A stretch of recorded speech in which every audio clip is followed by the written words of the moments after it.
I come from the front lines of a war, and it's a war on disease. Very different from the war we read about every day in the newspaper.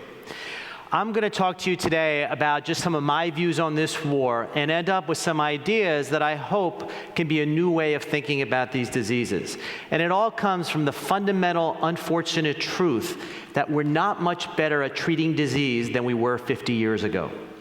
The death rate from cancer today is no different than it was in 1950. And so unfortunately, we've taken a wrong turn. And so I'm going to talk to you about a dream, and that's a dream that everyone in the healthcare community has. That is, a patient comes in, and we could do a profiling and be able to tell that patient, you need drug X, or you need drug Y, or you need surgery, or unfortunately, we have nothing for you.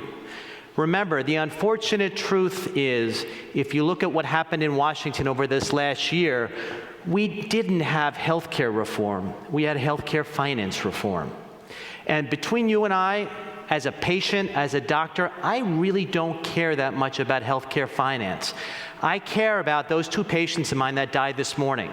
And I need true healthcare reform in that regard. So the reality is that we are the #1 spender in healthcare.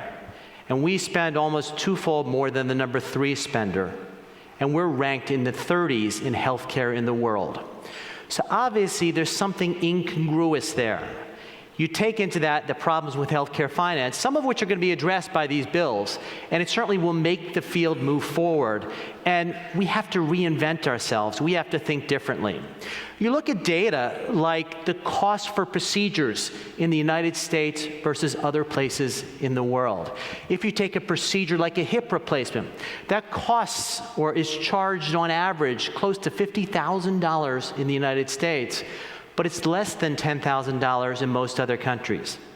If you go to a hospital in India, they're verticals, which means they do one thing, and they do that damn well. And so this notion of traveling for medicine is real. If you go to a hospital that does cataract surgery, that doctor is doing one patient, another, and they just add patients in as that doctor goes around. And in surgical procedures, in many of the things we do in medicine, quantity equals quality. In the United States, every hospital is incentivized to do everything. So by definition, we're relatively inefficient. Then you look at these figures, and these are figures for Canada, which the data are that we are 25-fold more than the figures shown here. But if you look at the average doctor who is seeing about 5,000 visits a year, he or she are creating 300 million pieces of paper. You take that and you multiply that by what's happening in the United States, and it's obviously a staggering waste of trees. But most importantly, we don't learn from a single of these events. In the United States, we are so good at reporting the negative. If I have a patient who goes on a drug, I have to report to the FDA every major side effect. There's no place I have to report the positive. So we don't get better in what we do at all. And so one of the things that's happening now is a trend toward healthcare reform, which is electronic health records. The power of electronic health records is we can learn. I went into a friend of mine's office. He's CEO of a company called Activision, a large computer game company. He can go into any cash register in any Walmart and see what people are buying with his product. He could change that placement of his product and make it near Tide or near Dove soap and see how it affects the sales of his product. And he could do this in real time. I can't tell you the outcome of my patients over the last several years. I learn in that my art form gets better, but I can't translate that to other doctors, unfortunately. And hopefully that trend will change. And I don't mean to be all negative. I mean, this is worldwide data on life expectancy growth. So you look today where the data, we're living to the mid-60s, and this is worldwide. This is taking sub-Saharan Africa, this is taking Asia, the United States, all together, we're in the mid-60s. And you look where we were in 1950, that is a dramatic growth from 50 to over 70 years in that time course. And so certainly we're getting better at what we do, but there's a lot more we have to improve. You know, the problem is that we do things on a disease model. You know, in the 1850s, the French came up with a classification for cancer based on body part. breast, lung, prostate, etc. The way a pathologist recognizes disease is pattern recognition. This is a normal cell, and this is a cancer cell. And that's it. He or she looks under a microscope, and they say, this looks similar to normal, or this looks similar to a disease. There's no molecular technology. We don't understand the pathology of the disease, the biology of the disease. We do a simple pattern recognition. So then the medical field went to another extreme. We went to reductionist point of view, in that the goal over the last decade was sequence every individual gene. Can we get down to understand the fundamental genetic component of a disease? And we did that. The problem is the average cancer, for example, has over 100 mutations. Can you comprehend that? Can you put that into an order? And the answer probably is no. But in nature, there are a lot of forms that go from chaos to order. You know, if I took an egg from the kitchen and I put it in this room and came back 3 weeks later, I'd come back with a rotten egg. But if I take that same egg and I put it in the room and I change it to 99.5 degrees, plus or minus a half a degree, and I rotate it 3 times a day, I have a chicken. If I rotate it 4 times a day, I have a deformed chicken. And so gravity and temperature can take something from a rotten egg to one of the most complex organisms in the world today. So obviously, small changes can make a difference. And the goal of what I'm going to show you in a few minutes is to understand and comprehend those changes. But our field has been fooled. You know, in the era or the mid-1900s, we started to have antibiotics for infectious disease. And infectious disease fooled us. Those organisms, you identify the organism, we can identify the treatment. It is very simple. We can look for a defect. If they have a cell wall, well, we give them a drug that inhibits cell wall formation and the organism dies, because the human cells don't have cell walls.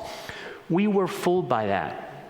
And what I'll argue for you today is the way to view disease is not a reductionist like we did in the case of infectious disease, but it's to view it as a complex system. You know, Galileo used to go out every night and look at the stars. And after 4 months, he could tell you what star was where in the sky at what time of night. Well, Galileo didn't even know what a star was. My field, the healthcare field, has been trying to understand disease to the reductionist point of view, to the individual molecule. And we forgot to take that step back to look at the whole system. And I'll show you how that has come about. Remember, engineers, which are remarkable thinkers in their own field, engineers will tell you they don't have to understand a complex emergent system to control it. So my goal is not necessarily to understand cancer, it's to control cancer. You look at the majority of the grants out there by the National Institute of Health, and I'm guilty as anybody else, and they are to understand the fundamental natures, and we forget to take that control step back. Because cancer is not a disease of the genome. If you look at nature, evolution doesn't select for genotype, it selects for phenotype. If a pathologist looks under a microscope and they look on the right there, that looks like cancer of the liver. If a radiologist looks at a CAT scan, and this is a section through the liver like this, that looks like metastasis or cancer in the liver. It's pattern recognition. Evolution is selecting out for these patterns. Remember, every cancer of the liver looks like that. You don't have to go to the individual gene to figure out that it is a cancer of the liver. And so it's the same along the lines of evolution. And we fought back the other way, all on the understanding side, and we didn't look at that system side. And I'll show you how we're starting to do that and how it's starting to transform medicine going forward. And again, I don't mean to denigrate things like DNA sequencing. I'm as guilty as anybody else. And I'll show you now some technology that we've developed that has actually helped us on the medicine front using this reductionist point of view in a sense. But if you look in the Monsanto annual report in 1974, this is Monsanto, the large conglomerate, they estimated $150 million to sequence one gene. Well, today in my laboratory, it costs on the order of about 50 cents to sequence a gene. When I go home at night, I can come back with a patient sample, and I could have seen that patient that morning, and I can have 2,000 genes sampled for several dollars, and I have that data to better treat or understand the patient. And so I founded a company 3 years ago now, called Navigenics. And the goal is to improve healthcare by understanding some of the genetic risk factors. You know, I'm a cancer doc, and I realize that we are not very good at treating cancer, and we're not going to be in the foreseeable future. It took us 50 years to get where we are, and we haven't moved that far. So the goal is going to be on the prevention side. If you look at most of healthcare, it's spent on the treatment side. Remember, about 40% of healthcare dollars are spent in the last 2 years of life. We spend very little in the upfront setting. And so if we start to prevent disease, we can actually have a big impact. And so if you look at diseases like heart disease, cancer, stroke, those are in general are preventable or delayable diseases. There are 3 billion letters in the human genetic code. There have been studies done over the last several decades that start to associate different DNA changes with disease. And so the technology to do that, as we alluded to before, has gotten much cheaper and much more scalable. So if you look at the number of publications in good journals that have shown these associations, it went from a couple in 2006 to exploding in 2010 with over 200 publications of gene association studies. And so this is the first time I've showed this publicly, this is me. These are my genes, and this is telling me my likelihood of multiple different diseases. So I look at this, and you know, the national risk, for example, in a male for heart disease is 42%. My likelihood in my lifetime is 46% of having a heart attack. So because of that, I'm lean body mass, I exercise, I take a statin, I've reduced that number tremendously. And the company Navigenics has started this and is doing thousands a week of individuals in order to better understand their genome. You spit into a tube, you mail it in, and then a week later, you go online with a genetic counselor and you learn about you. It's interesting, when I put it together, I meant it for the consumer. I meant to democratize what we have in the laboratory and then what you read about in the paper every day and make it available to all of us. In reality, the majority users of this are corporations. Microsoft, Cisco, Intel, they're doing it for their employees. They realize the cost benefits here, that if they can delay disease by a decade, they've dramatically affected their bottom line. They get back a readout, not of the individual employer. What they get back is 8% of their patients will get breast cancer, for example, 20% diabetes, 10% heart disease. They know where to put their philanthropy. They know where to put their prevention. And in that sense, it makes a difference. President Bush, during his presidency, passed a law, one of the few things on the positive side, called GINA, the Genetic Non-Discrimination Act. Well, he did something else positive, is that he tried to outlaw stem cell research. The reason it was positive is that everyone in this room knows all about it now. California passed a $3 billion initiative in order to do it. So that ignorance actually stimulated a lot going on in our field. So the Genetic Non-Discrimination Act allows us, so it's illegal for an employer to make a decision based on your genetics. If you have a risk for breast cancer and they find out by some means, they can't do anything to terminate you or change it. And so what this does is it tells you your risk versus the population. Right now in our country, we do colonoscopy at age 50. Right? That's when the risks, the benefit, the costs all come together. What do you say to the 4,100 people last year that died of colon cancer under the age of 50? Well, you didn't fit those risk-reward curves. Now we have a technology that can say when you should have screening and how it should be done. I want to switch gear now and talk again about what's coming next. So what we and others are doing, I'm working on a field called proteomics. So genomics, the study of the gene, proteomics, the study of the protein. What we do is we take a drop of blood, and this goes through a superconducting magnet. So these are magnets that are 10 times larger than an MRI.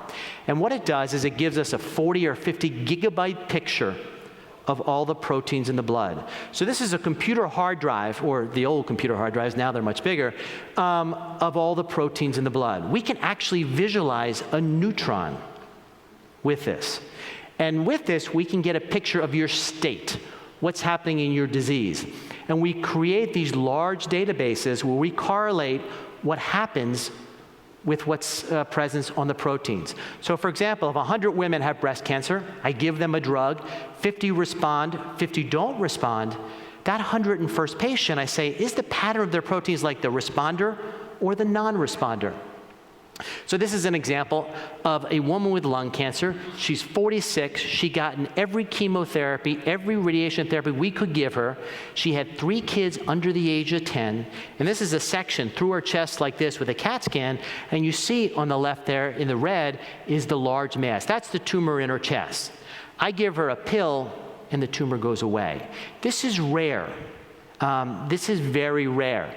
The problem is that same pill in a randomized trial showed that 70% of the non-responders lived much longer. So this pill slowed the rate of growth of cancer. It didn't shrink it in most cases. And these technologies will yield the personalized medicine of the future. And this is going to happen over the next several years. So I just want to talk for a minute about that whole concept of complex system. A clinical trial was published last year where they took women with breast cancer after chemotherapy and they randomized them to placebo or a drug that builds bone. And what they found is a drug that builds bone that didn't touch the cancer reduced recurrence by over 30%, more than chemotherapy. So the notion you change the soil, the seed doesn't grow as well is real. You start to change those systems in the right direction, we're going to have a benefit for disease. And again, we've been thinking too broad. The problem is all our data sets are different and wrong because obesity wasn't really that much of a problem a decade ago. Now 3/4 of our country is approaching obesity. So our system changes. Our diseases are changing. How we respond to diseases are changing. And obviously, we have to do that. We have to develop technology to look at the whole. We have to develop a technology not necessarily to treat for shrinkage on a CAT scan, but to go from a disease state to a healthy state. So instead of a pharmaceutical company or biotechnology company developing a drug that targets a gene with the metric of making that cancer a little smaller, wouldn't it be nice if we were able to treat to go from disease state to health state?